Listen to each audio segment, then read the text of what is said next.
The most powerful belief system in 20th century Russia didn't come from a church. It came from the Communist Party. The Soviet Union didn't just control politics, it replaced religion. It had its own gospel, its own saints and martyrs, and its own sacred mission to save humanity through revolution. Lenin was the Messiah. Marx was the prophet. The apocalypse was coming, and it was called the World Revolution. My name is Elvira Bary. I was born in the USSR, raised on this mythology, and only much later realized what it really was: a full-blown faith masquerading as ideology. Today I want to take you deep into one of the strangest chapters of modern history: how the Soviet regime reimagined Christianity, stripped it of God, and built a new religion around power, sacrifice, and control. Once you see it, you won't be able to unsee it.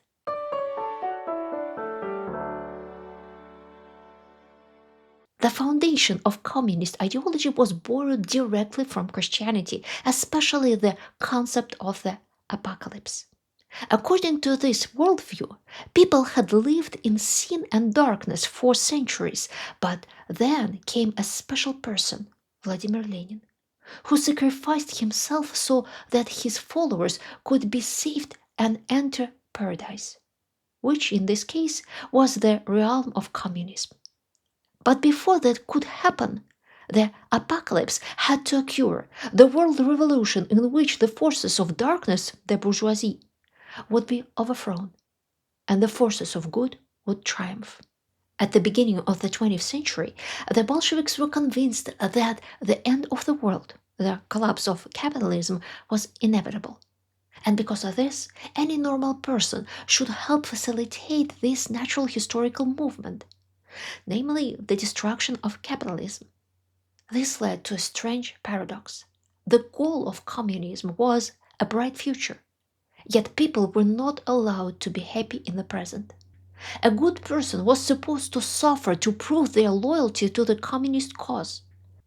This is why the Soviet government was so willing to spend resources preparing for the world revolution while its own people were starving. The suffering of Gulag prisoners was also justified because it was all for the greater good, the bright future.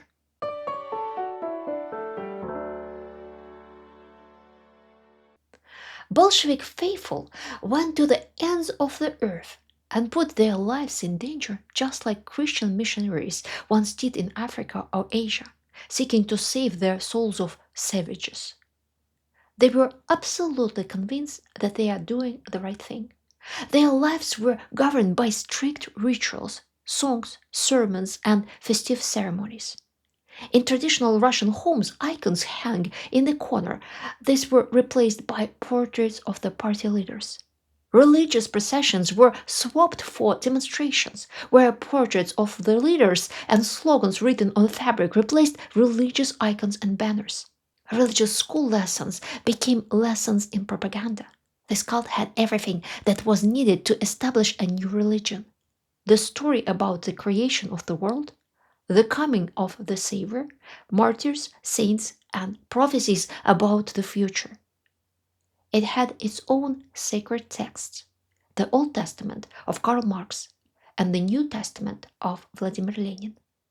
The truth had already been established, and there was no need to search for anything new, only to interpret the Holy Scriptures.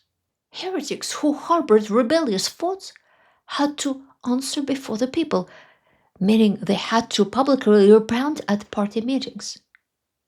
Ironically, the Bolsheviks called extreme conservatism and adherence to dogma revolutionary consciousness, while any deviation from it was labeled reactionary. The theme of guilt and redemption was central to Bolshevik life. They constantly unleashed the wrath of proletarian criticism on each other, and then, as if nothing happened, they would visit one another. This pattern clearly echoes the beliefs of the Khlysti, a cult centered on self-flagellation. You hit me, I hit you, Pain will redeem our sins, and we will be saved together. The Stalinist purges, in essence, were a battle against heretics in the spirit of the Holy Inquisition.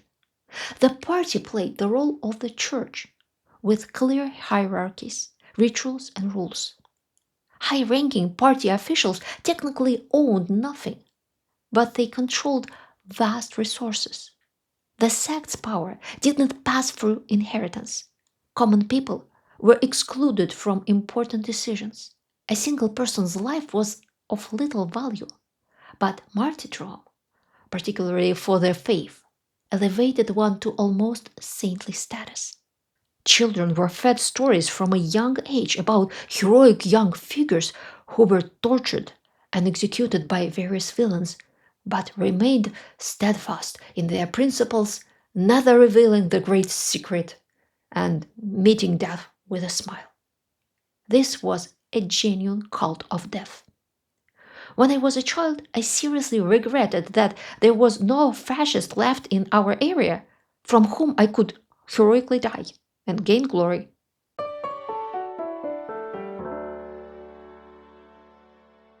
Any mass religious movement is a result of significant political or economic changes. Bolshevism arose due to two crucial trends in the late 19th and early 20th centuries: population growth and rapid urbanization. In the 19th century, advancement in health care and education significantly reduced infant mortality, resulting in rapid population growth worldwide. However, this growth had consequences. Children grew up, but rural communities couldn't offer them jobs, as there simply wasn't enough land to farm. Young men and women moved to cities in search of employment, finding work in factories. They labored 12 hours a day, often living in appalling conditions with multiple people crammed into tiny rooms.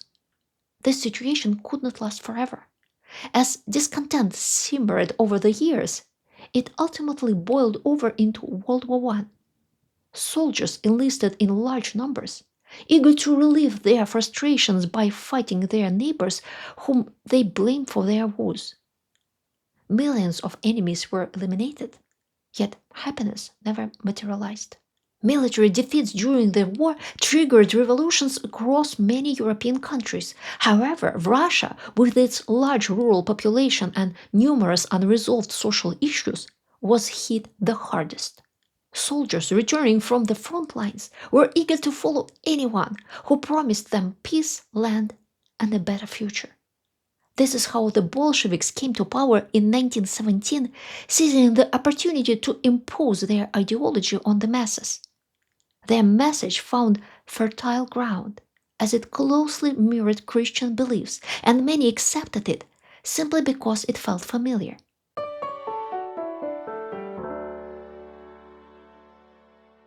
For 70 years, the Bolsheviks attempted to construct a socialist paradise on earth.